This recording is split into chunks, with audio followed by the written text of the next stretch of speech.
guiding principle of the German presidency is Together for Europe's Recovery. And I think this motto is very, very appropriate in these times we are in. And when you look at the program of the German presidency, they already emphasized there that they would do everything to rapidly reach an agreement of the three institutions on the design and the outset of the conference on the future of Europe. And this is especially complicated in the Council, because you could see the Parliament and the Commission were ready with their positions in January. It took the Council 5 more months, to only agree within the Council on their position. And since then, already another 5 months went by without agreeing on this joint declaration. But to be fair, I think in the last weeks and months, everything was very much focused on the MFF and the recovery program. And as this is on a good way, the outstanding question, who should chair this conference, could be something now addressed quite fast, so that we still have hope that the starting signal, at least with a digital conference, can be given during the German presidency.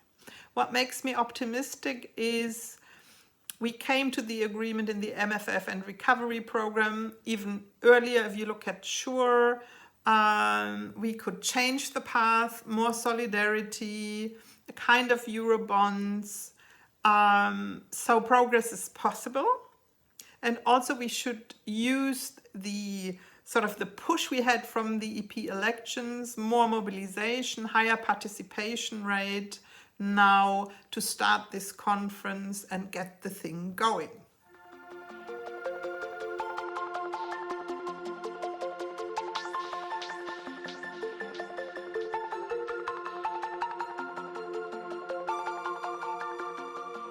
And we all see that Europe is at crossroads, and that this conference is more necessary than ever. But I think it will be also important that we really have a meaningful concept where we really use the opportunity to bridge the gap between the citizens and the institutions, and where we have a meaningful involvement from the beginning. And this is why the Parliament is very much in favor of citizens agoras and a youth agora, where we make sure that we have a European debates and not 27 different national debates only, and where the whole European society is reflected.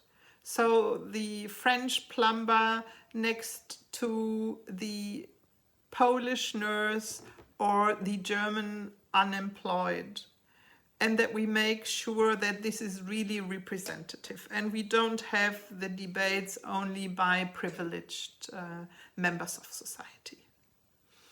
And with this also to make sure that the proposals that come out of the citizens' agoras and the debates we have all over Europe, that we come up with a procedure where people know what will happen with their proposals. How will the institutions then deal with it? So that in comparison to all the consultations we already do, we make sure that securing the results and having debates on these proposals by the institutions is a core element of this process. It should last 2 years, so it will depend on when we start, when it will end. And that we take this opportunity also to be as transparent as possible in this initiative, to stream all the debates and to involve on national level also and invite all cities, civil society institutions to come up with their regional, local concepts for a conference on the future of Europe, and that we will have soon a digital platform where everyone can feed in their debates and proposals they are doing, or can give a feedback of what they see, what in the citizens' agoras on European level is happening. A big opportunity for Europe, We now need to give the starting signal and make sure that it happens, and that we also address if the citizens think that policies should change, that we feed this in, and if they think and have an appetite for treaty changes, that this process then is continued also with the formal convention on treaty changes.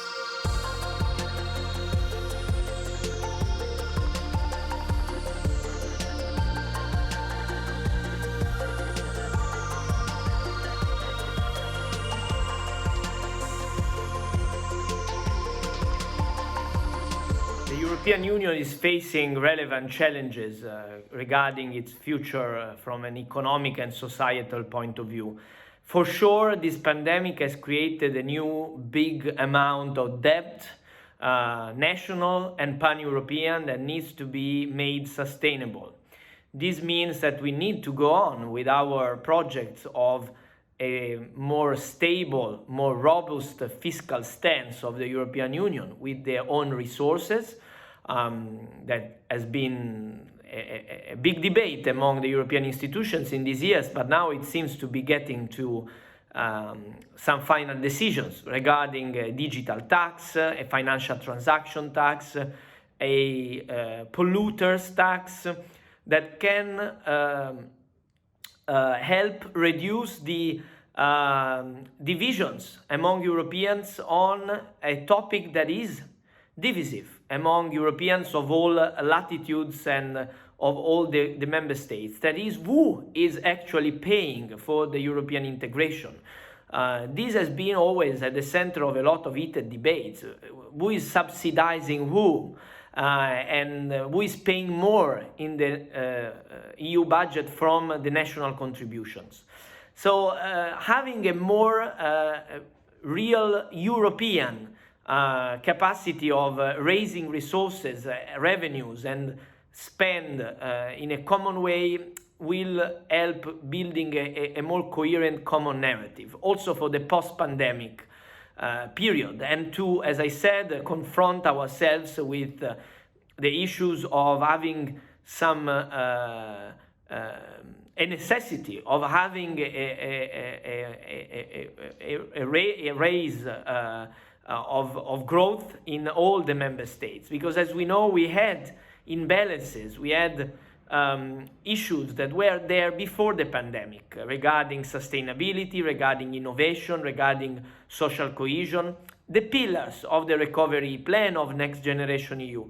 But this context of existing imbalances has produced societies, member states where growth was very different, one from the other. Some member states were growing very limitedly also before the pandemic, and so building the capacity of growing in a sustainable way for all the European Union and the Eurozone in it, it's a big priority for the future, in my opinion, and will be the issue for the post-pandemic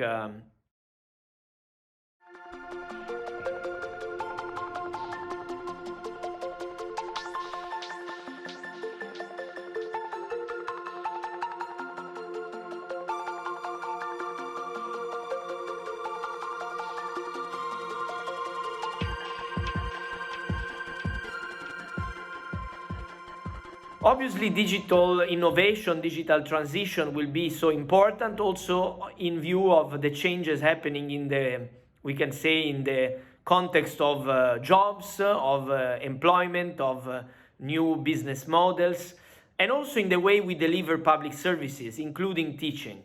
Obviously, we need to use the recovery plan to overcome existing gaps on this field that we have seen, especially during the lockdown periods and the moments where we had a very high usage that is staying higher of online services, of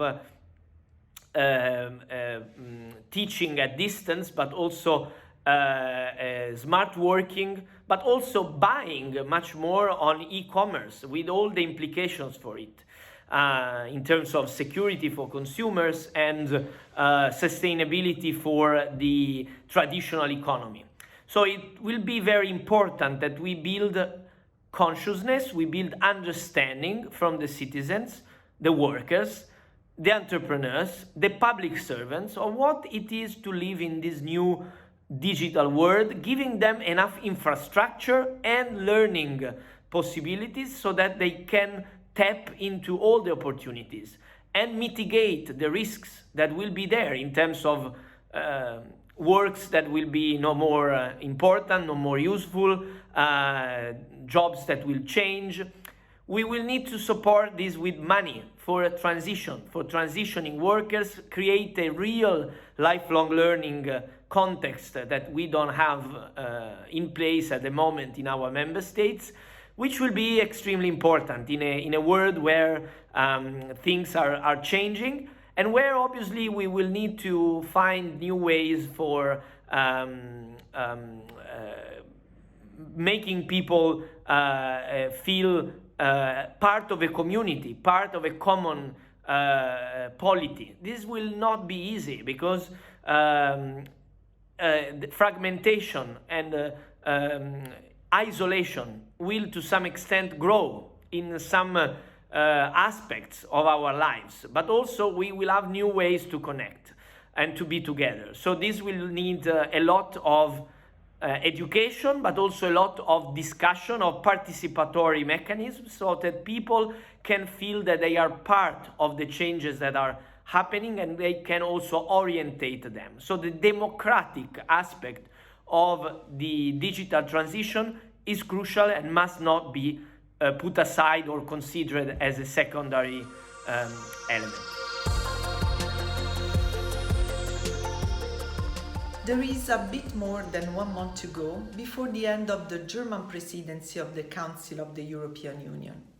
Expectations on leadership were high, as high were the hopes that Germany would give substance to the presidency's motto, Together for Europe's Recovery. Germany had the uneasy task not only to lead the European Union out of the pandemic crisis, but also to design a long-term agenda for institutional reform. In fact, the pandemic was a sort of wake-up call for the European Union. It exposed the many gaps that the EU project still has and that affects its ability to provide for better lives for European citizens. So the European Union has no other choice than reforming or dying.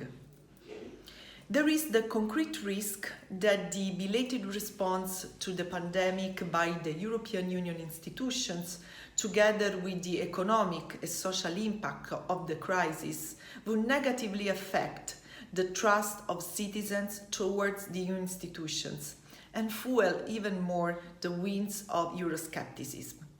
Therefore, there is the need for a strong symbolic initiatives on the side of the European Union to engage citizens and involve them in a fruitful dialogue on the future of Europe.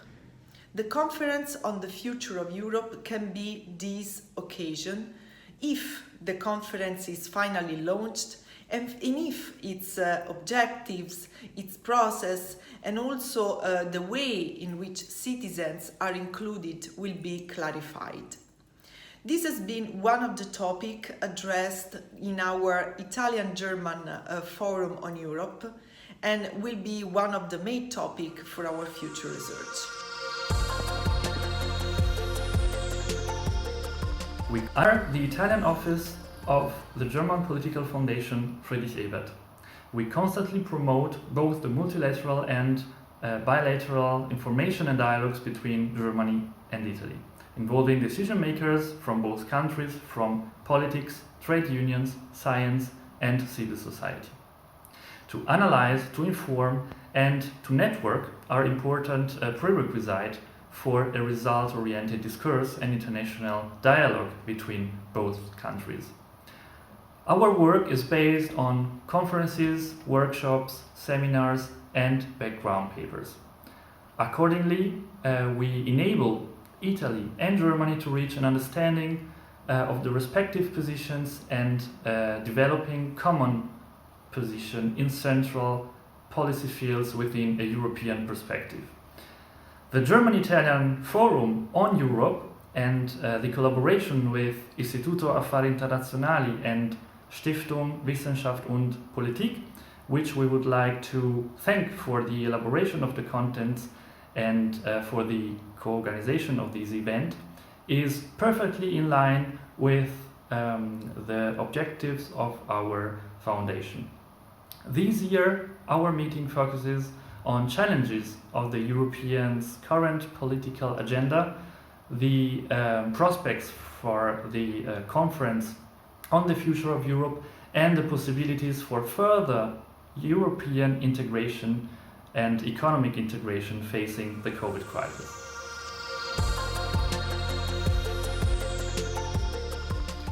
Hello, my name is Paweł Tokarski. I work for the German Institute for International and Security Affairs, SWP in Berlin. I'm happy that with our Italian friends we managed to organize the next edition of our Italian-German Forum on Europe. This year, for the first time, the forum will take place in a virtual format, so will be the direct connection between Berlin and Rome. And we decided to focus our discussion on two topics. The first is the future of the European integration and the conference on the future of Europe. And the second topic is, of course, the economy and the consequences of the pandemic on economic governance in the EU.